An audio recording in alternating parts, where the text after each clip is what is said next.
Welcome back, everybody.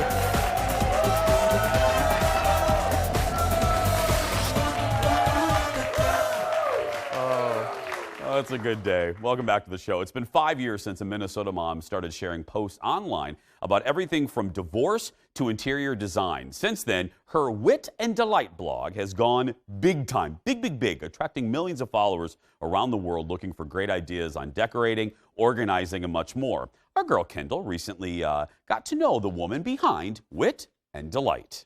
Well, first and foremost, I walked in and geeked out because I follow you on everything and all the things, and I'm actually seeing the space and meeting you.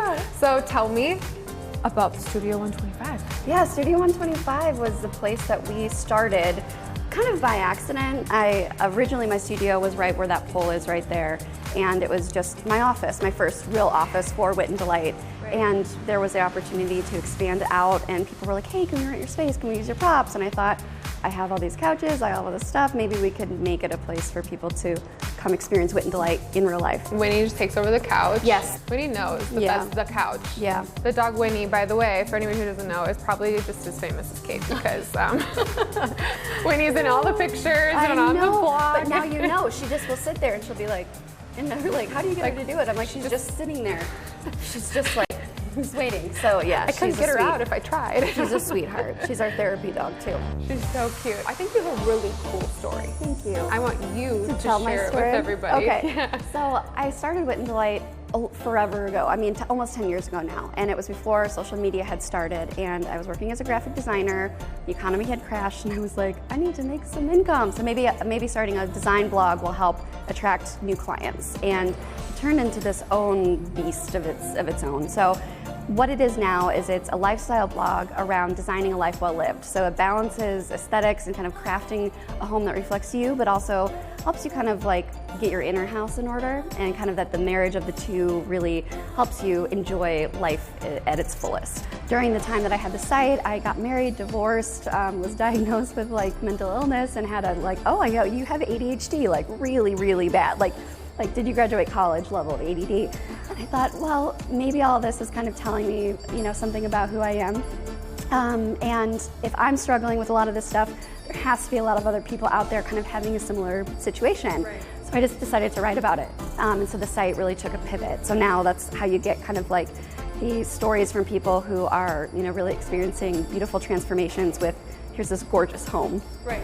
Here's how to bring it into your own life. So it's a wonderful thing to be able to marry those two aspects. Was there any advice that someone gave you on even a personal level or just on a professional level that really has helped you? Sometimes we kind of think that we have to work really hard in order to have something great happen, and what I've learned is that over time, especially when you've been working for 5 to 10 years, you kind of realize that the stuff that you're really good at comes easily, and so that advice was really great. Look at where you're making the most impact, and it kind of takes the least amount of energy or suck out of you, and kind of build your business around doing more of that. It's like that 80-20 rule. 20% of what you do yields 80% of the results, so do more of the 20%. If anybody who's watching is I either want to start a business, I want to start a blog, do you have any sort of just advice for them? Yes, get started. Having a strategy document, kind of a business plan, those things are great to keep you on track, but so much of business is trying things out,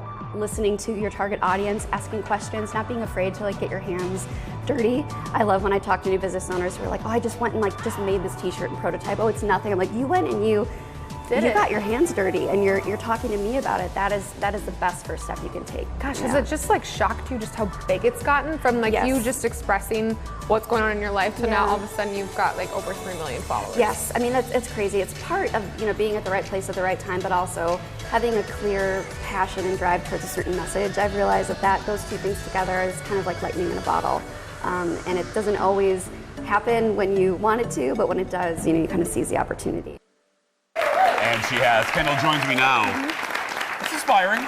Yeah, she's awesome. I've been following Kate for years, and what I said in the beginning of the piece, if you didn't catch it, I don't know how many people here are on Pinterest, but I'd been pinning her space forever, and then I found her, and I was like, oh my God, you're a real person. So it was really cool for me, and she's really inspiring when it comes to, we talked about mental illness, mental health, being aware of yourself. She does cookbooks. She does art galleries, like we're going to talk about next. She does everything, literally everything on that blog. And for especially women my age, it's pretty inspiring because people want that kind of information. It's inspiring for a guy my age. That's right. After the break, Kate from Wit Delight shares her advice for creating a gallery wall in your home, which is like the hot thing to do. How do you do it? You're going to find out when we come back. Back after this.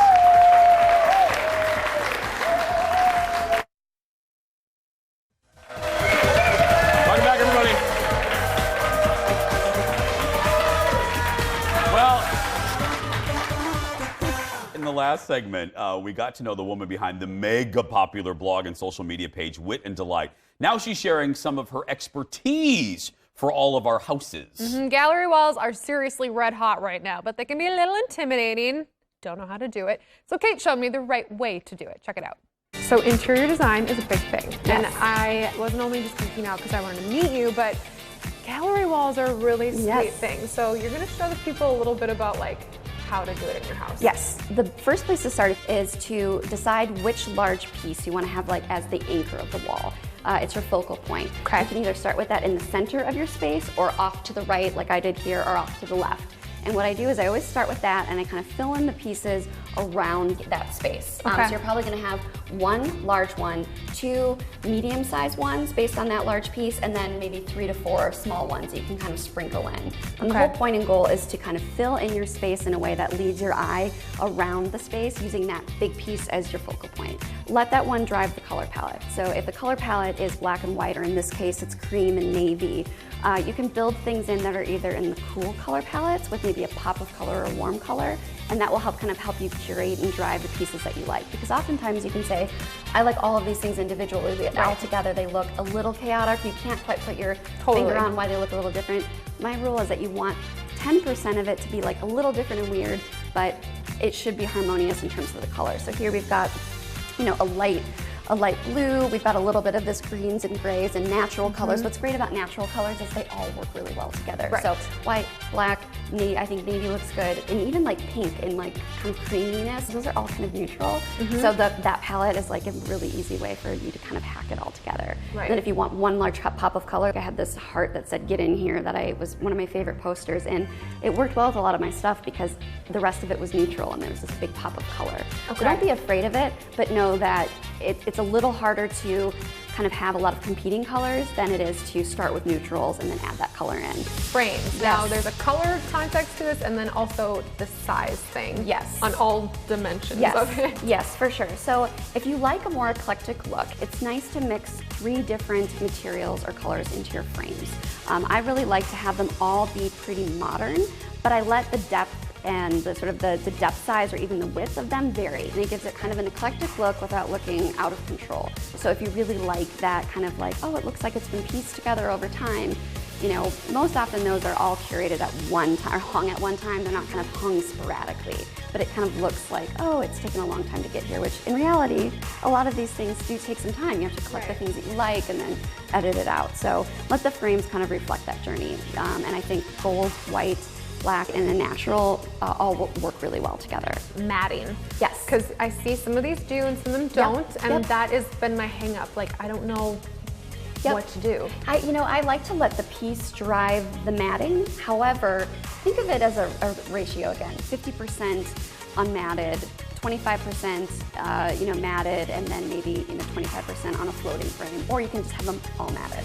I prefer to have like maybe a 50-50 mix. It could be 50% matted, 50% not. Just make sure that they're kind of sprinkled out around the layout. I'm like, I gotta go home and review my whole idea because no wonder I couldn't figure out how to do it. Well, I hope it I think it's just hard because you're making tons of decisions and they all change based on like one decision or not, like matting, where that is sort of like the 4th decision you should make. I think it really is about, okay, what is going to look best together based on the right amount of eclecticism, and it starts with the art. I'm like, why don't I just take a picture of this and I'll just put it all this. I'm just going to take all this over to my and just hang it up. Yeah. Just take the wall with me. I love gallery walls, but I'm not great at it. Yeah. They're beautiful, but they're hard to do. Absolutely. And so she's got an entire blog post about this whole thing. Does. But the big thing is not adding way too much color, which a lot of us make that mistake. The frames was a big thing, having the one big picture, 2 medium, and then a couple small ones. And then the matting was a big question for me because I like matted artwork, and sometimes I don't. So, I mean, she really talked about how it's up to you, but these are the basics of how you make it look good. Yeah, So- and again, if you missed any of the tips, we're going to post this a little bit later on Facebook. Just search for The Jason Show TV and press that old follow button. And to learn more about the blog right there, witandDelight.com, or follow them on Instagram. I will be following them immediately after the show.